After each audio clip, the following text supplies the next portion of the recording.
with the needs and the demands of the protesting masses. Thank you very much. The first person will go now.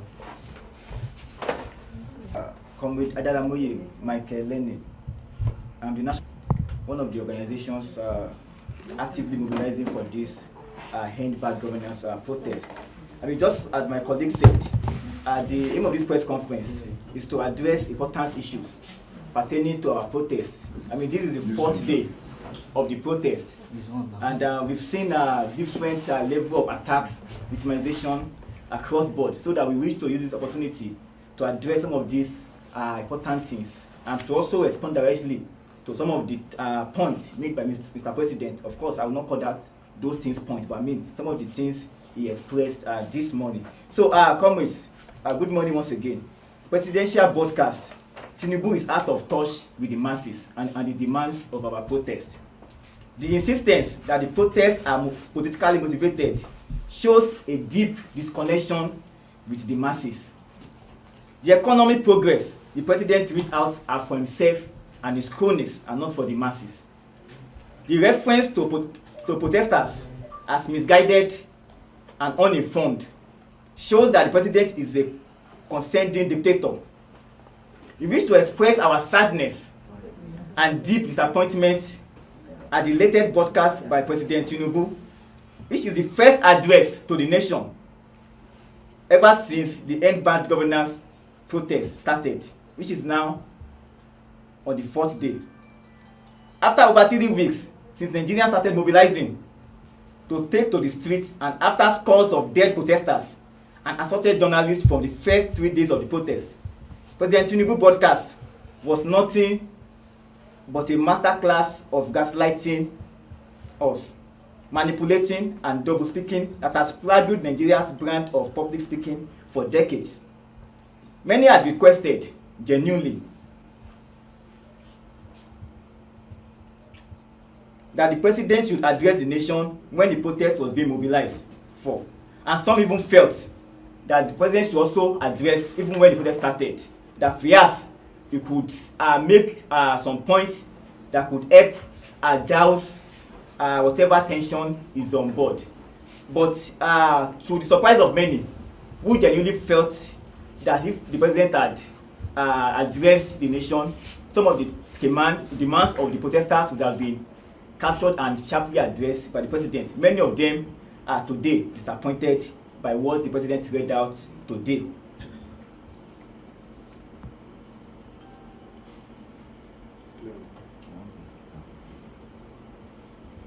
The president only justified state of violence on protesters because we all read out when the president tried to make it appear like what happened in the last 3 days. The level of death, injury, and attack on our fundamental rights is nothing but an unfortunate incident that could have been prevented. Of course, maybe too late could have been prevented only if the president himself had immediately met the demands of the protesters even before we commenced the protest. But what we witnessed was that the president himself, and not just him, even cronies, turned deaf ears to our demands. And the president had to start speaking to various special advisors, people of different names who were never appointed by Nigerians in the first place. The claim by President Tinubu that our protests are driven by a political agenda to tear Nigeria apart is nothing but an attempt to call a dog a bad name so that it can be hanged. It is a gross misrepresentation of the obvious facts and has become the economic reality of all Nigerians. These protests have been largely faceless and leaderless because it was a spontaneous response to the deep economic crisis experienced by Nigeria. The sharp inequality, barbarous corruption, and gross human rights abuses that we have seen every day before us.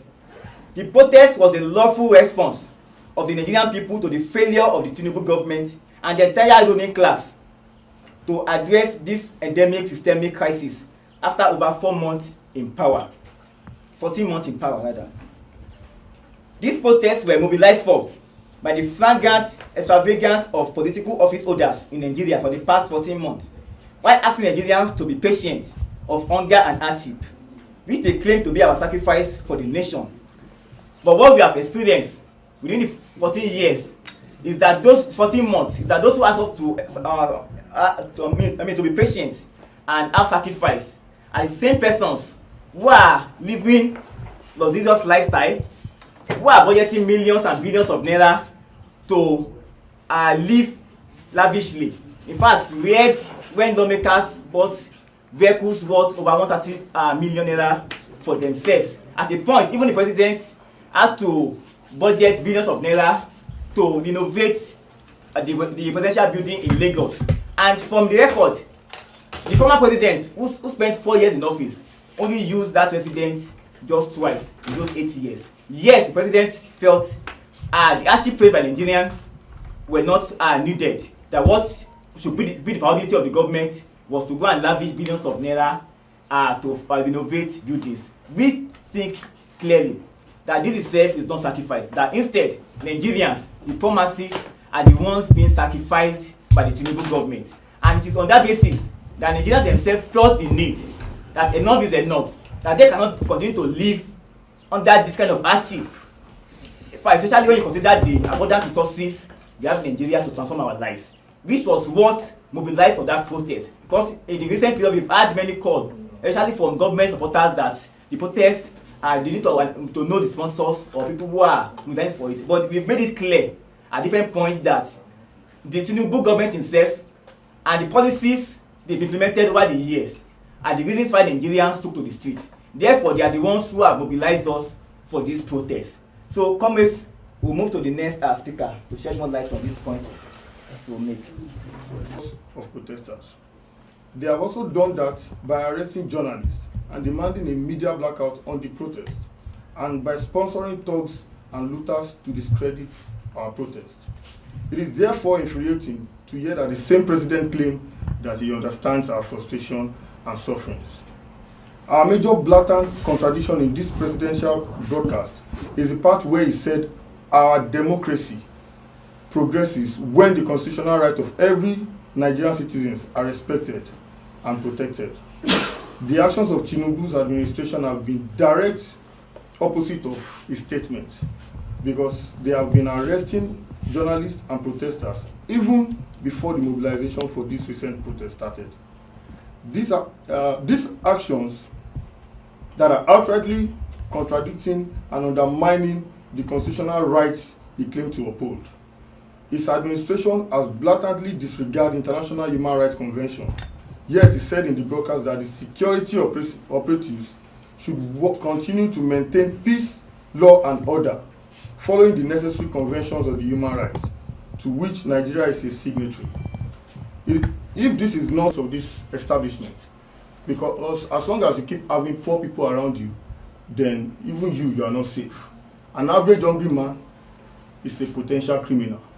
The president keeps making policies that only enriches the rich more, keep adding advantage to the rich and disadvantages to the poor. The boys who are seen on screen looting today, they have no other hope other than what is left on the left for them to do. We are just a little bit exposed and privileged. That is why we are also not part of them. And that's the only language they can communicate their own protest for the government to see. But I think the best thing for the government to do is to actually make an alternative plan for people who are hopeless, that are wandering on the streets. And when there is now alternatives for them and they are not going about that alternatives, that is when you now call them criminals. And I think that the government is comfortable with the Nigerian society having enough criminals than having decent people, because by the time the Nigerian citizens want to protest, they need those criminals to do a counter protest for them, and also to blackmail a decent gathering of Nigerian people who are crying out, so that they can call all of us looters. So if you complain about looters today, you should ask the Nigerian police and you should ask the president, because they are the ones who created them. Thank you. This press conference is necessary because for the past 3 days since we started this protest, we have been driven off the streets, even including the lawful place, the so-called lawful place, the so-called legal place where the FCTA Wike leadership got an injunction to say we should stick to the stadium and protest only at the stadium. We have been driven from there with tear gas for the past 2 days now. And so it is the essence of, that's the essence of us calling this press conference. First, we must be very clear that the press conference is demonstrating the fact that we have a president that is out of touch with the needs of the Nigerian masses. To further confirm that President Tinubu's disconnection from the masses borders on psychopathy, the president started reeling out economic figures in the typical neoliberal attitude that prioritizes some abstract economic growth over the immediate welfare needs of the people. This is the typical attitude of Nigerian leaders in the past, which our generation is rejecting, that you will not reel out economic figures to us while not connecting it to our present immediate needs. The broadcast further confirms how much the president is incapable of meeting the Nigerian masses at the point of their needs, but very capable of making policies that will benefit the private investors of his elite clique at the expense of the public. The excess talk about the economic growth and infrastructure development conveniently ignored the fact that these benefits have not trickled down to the masses for 14 months now. This is why we are protesting. We are protesting because we want these economic opportunities and resources to be distributed much more fairly and equally to many Nigerians and not just a few elite Nigerians. We are protesting because we want our own subsidies like fuel subsidy, electricity subsidy, education subsidy, telecom subsidy, etc. Especially in the light of the fact that Nigerian politicians have been doling out subsidies to their rich cronies in form of privatization, deregulation, deals and contracts. When President Tinubu said we have come this far in terms of economic progress in his speech, he was only speaking about the progress that is largely exclusive to his small elite gang. The progress has left majority of Nigerians behind. The president's call for dialogue rings hollow as much as his acclaimed commitment to democratic governance, given the fact that he has not only ignored the demands of those he claims to want to dialogue with consistently, but he has also suppressed and disregarded the human rights of those he claims to want to dialogue with. And we have to be clear about that. The president of Nigeria has said in his speech that we should stop protesting and embrace dialogue, as if protest itself is not a form of dialogue. And one thing we must be clear about is that the assault on Nigerians, it has become very, very usual, very common that we disregard it. We don't see it as a big deal. For the past 4 days now, except today, I have had to face tear gas despite being an asthmatic. And it was just this morning that I could afford the money to buy an inhaler. And that's because in Nigeria today, to buy an inhaler will cost you 8,250. That's the cheapest inhaler in the market. And that's why we are protesting. We are protesting because the first aid for a common sickness is 8,250 naira. In a country where the last minimum wage is 30,000 naira and they are here to start paying the 7,000 naira minimum wage. Comrades, they were injured, attacked, and 21 Nigerians that were killed on the first day of this protest. They are not just numbers. They are human beings like us who have died because they joined the struggle to make their country a better place. They are voiced out to make their country a better place. Our president in that speech spoke over the head of all of that. And we need to be enraged about that. His administration has arrested, maimed, and killed the hungry Nigerians who are the backbone and the soul of this protest. Yet he claims to want to dialogue with protesters. Is the president a necromancer, open to dialogue with ghosts? How can an administration who is directly responsible for almost all of the violence and destruction that has plagued this protest lecture us on how we must not let violence and destruction tear our nation apart? The president has tried to make us look like we are the violent ones. But every day since we've been organizing, the violence has been incited by the Nigerian police, the DSS, the soldiers, and the civil defense. And we are saying that as Nigerians, we should not have to beg, we should not have to explain ourselves before we express our right to protest. The president's broadcast is dismissive and condescending to the people he claims to serve. The implicit claims that we are misguided and uninformed shows that he is unaware of our role as citizens. which is to inform and guide him on the issues that matters to us. The issue we met on ground in Nigeria has been that we have had a country where we praise our leaders as if they are not our servants. We believe it is the role of the citizens, the responsibility of the citizens to guide and inform the leaders. And so, the implicit attempt of President Tinubu to make us look like we are misguided, we are uninformed, we are sponsored, and that's why we are protesting, shows again that our president is out of touch. He should be listening. We should be the ones lecturing him on democracy and good governance and policies to address the issues fueling the protests. Given Tinubu's gargantuan history of corruption and self-enrichment through public wealth, he is the one who needs a lecture and probably a mental rehabilitation. He is so corrupt that he has reduced the trust of Nigerians in the government just by emerging as president. We cannot look out there.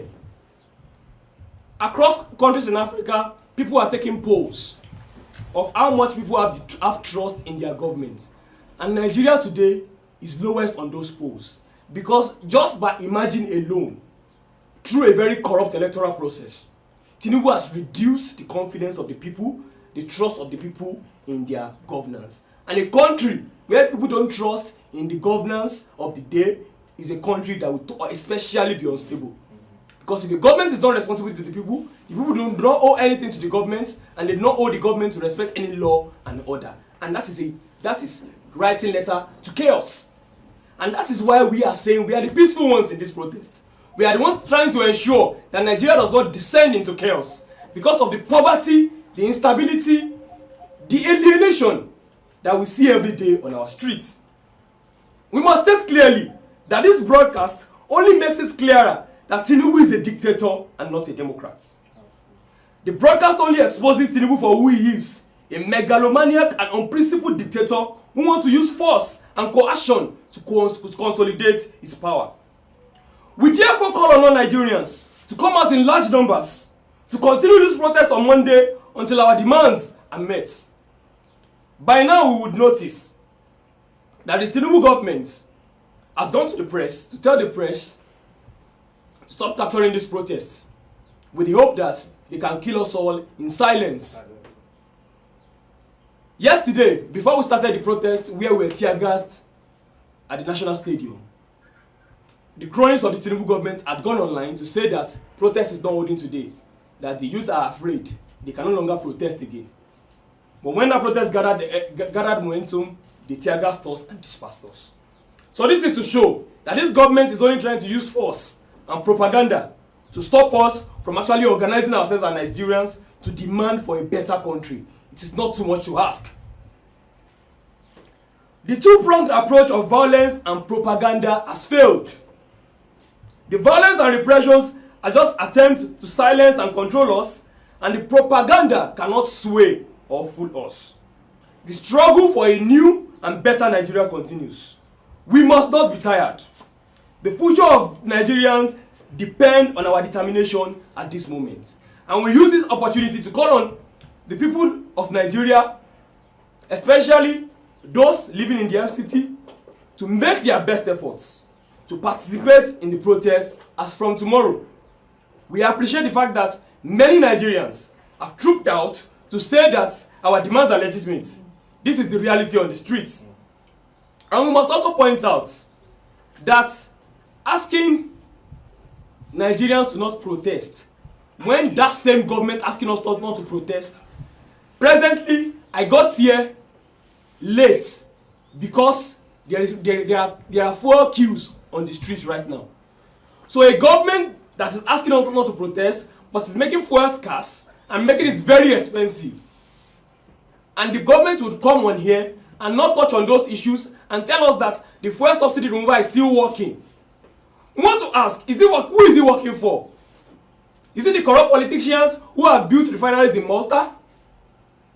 Who is the fuel subsidy removal working for? Is it working for the Nigerian masses? This is what we want to ask the Nigerian government. And this is what we are saying, that please Nigerians do not be swayed by the fact that they have tried to keep you at home with the fuel scarcity, by the fact that they are trying to keep you at home. Please come out tomorrow and protest. One thing we want to make clear is this: the court order to stop us from protesting anywhere we want, especially at the seat of power, which is the National Assembly and the 3-arm zone. That court order is not constitutional because Nigerians reserve their right to move on public roads. Public roads are built with public money. Nigerians reserve their rights to freedom of movement, freedom of speech, freedom of expression, and freedom of dissent. We should not have to beg the government before we assert our freedom of assembly. And so we would like to tell this government that the only way we can dialogue is what we are doing right now.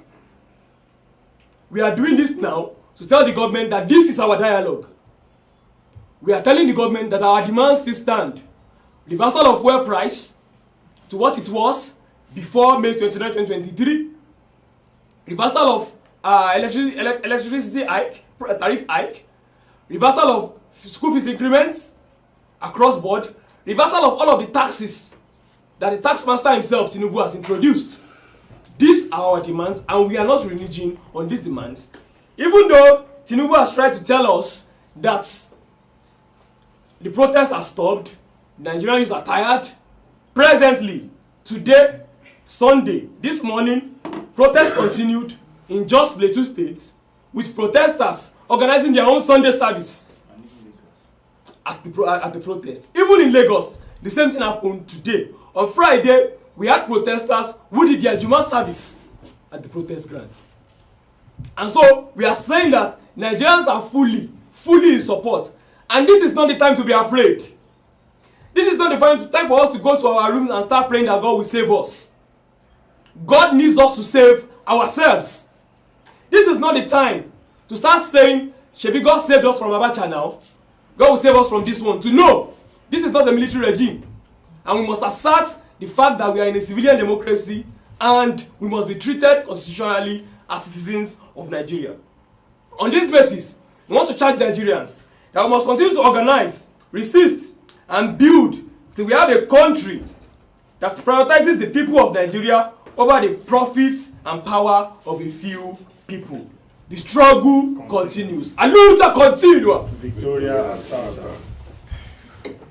Thank you very much. Your name and organization before you start. National Coordinator, Arewa Youth Ambassadors. And we start with salute our people who has been killed by police officers in Kanu, Katsina, and the other places. We better die on the street by our country's bullet than die by hunger. We are not afraid of bullets. We are not afraid of tear gas. We are afraid of life without purpose. A life without hope, and that is what our leaders have given us. We demand change, we demand justice, and we demand it now. We will not silence, we will not intimidate it. We will not fight for our, we will fight for our future, even if it means give our lives. To our leader, we say you have failed us, you have betrayed us, but we will not be defeated. We will rise up, we will resist, and we will claim our country. To our fellow Nigerians, we say join us, stand with us. Together we can make a difference. Together we can create a better future. We better die on the street by our country's bullet than live a life of slavery and oppression. Thank you very much. Yes, I think we need to make the point clear. My committee had made our demands clear. But in addition to those demands, because I will not let the death, those who have died, to just be another death. Because we witnessed what happened to NSAS. All of the persons who were killed then, till today, we've not been able to get justice for them.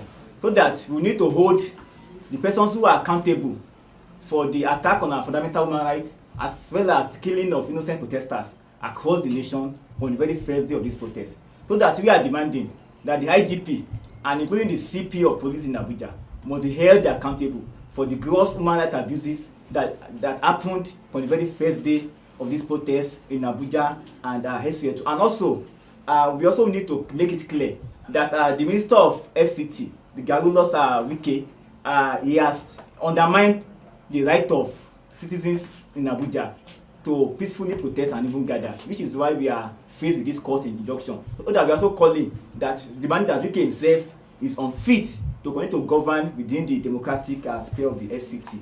And again, tomorrow we'll be out in mass. Our people will be out to further the protest, because the protest continues. As you all recall, it is a 10 days protest, and even aside that, 10 days and beyond. Because from all indication, the government does not appear or is not displaying any form of readiness to meet our demands. We also read what the president read out today. No single demand from this protest was addressed by the president. So that our protest continues. And tomorrow is going to be a mass protest on Monday, and we'll be gathered at the National Stadium. And the question that was asked, are we going to go inside the stadium or not? What we've said for the very first day is that we are protesters. We are not footballers. We are not athletes, and we don't have the intention to prepare for Olympics yet. So that our protest will converge at the front of the National Stadium to exercise our democratic right. And I said earlier that the court injunction against us is an attack on the democratic rights of us as citizens. And we are going to fight that on the street to ascertain, to make clear that we have the right to gather, and we have the right to also move, because we will not let the government to tell us how to express our anger. We will not let the government to restrict us to say protests can be held at social point. Because like we said earlier, our parents fought so hard against the military dictators. We are not going to watch in our own generation, our own time, why under civilian rule citizens cannot protest or citizens cannot gather where they are supposed to gather. So on Monday, we'll be held en masse and we'll be held to exercise our rights, both the freedom to assembly and the freedom to move. So we need to make this very clear.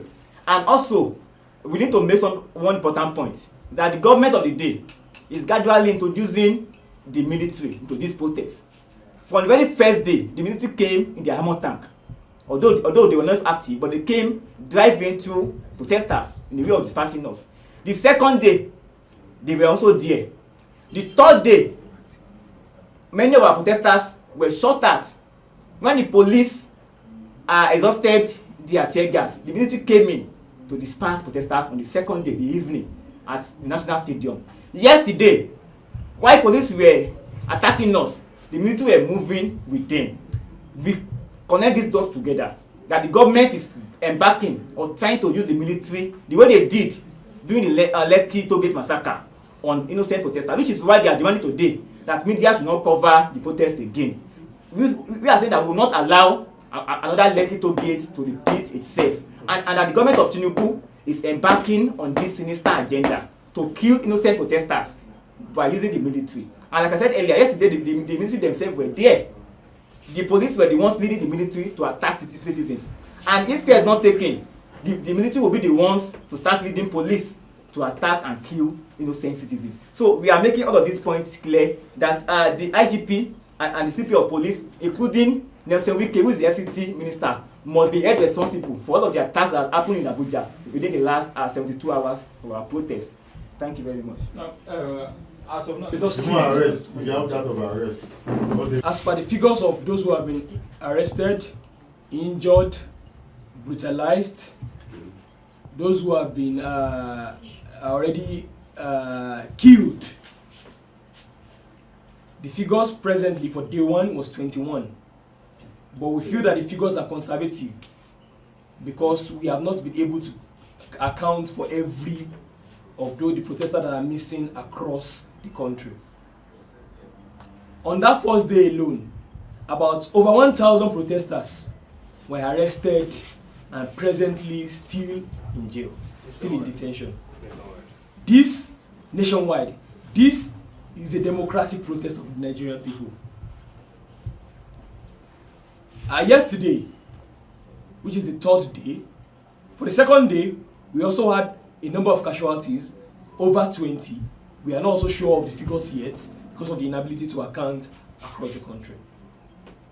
Yesterday in Abuja, where we protested, several people were arrested. Presently, we are trying to recover one of them, which is Ayola Babalola. He's a journalist, but he joined the protest as a protester, and is presently in Wike Division Police Station. He was picked up when we were being dispersed, peacefully protesting. So, we are calling on Nigerians, and this is not a task. This is not a task for just activist lawyers. We are calling on the NBA, which is the professional body of lawyers in Nigeria. The lawyers will have nothing else to defend by the time Tinubu tears apart the Nigerian constitution. If there's nothing to defend anymore, then the lawyers have no job to do again. The people will sort out their differences on the streets, and it will be chaos. And so we are appealing to the NBA, which is the professional body of lawyers, to join in this struggle and ensure that across the country, everybody, alongside the activist lawyers who are already taking up this issue, across the country, we get all protesters and detained Nigerians released. We are also appealing, because what we have heard recently is that the Inspector General of Police instructed hospitals that if there's anyone with a gunshot wound, they should report to the police first. This is something that's created crisis in this country last year in Abuja, when someone was not treated because the doctors were waiting for a police report. The same police came and said it is no longer necessary, that doctors can start treating people. But because the protest is going on, they brought in that policy again and are asking that if there's anyone with gunshot wound, the doctors should report to the police before they are treated. That only means that the police is preparing to shoot protesters and ensure that they don't get treatment until they are dead. This is the climate we are in Nigeria. And everybody must be aware we are now in a civilian dictatorship. We must be very, very aware of that. And we must be ready as Nigerians to defend our rights to have a democratic country. Thank you. Thank you very much. Thank you very much. Forever. Solidarity forever. Solidarity forever. We shall always fight for our rights. There is victory for us. There is victory for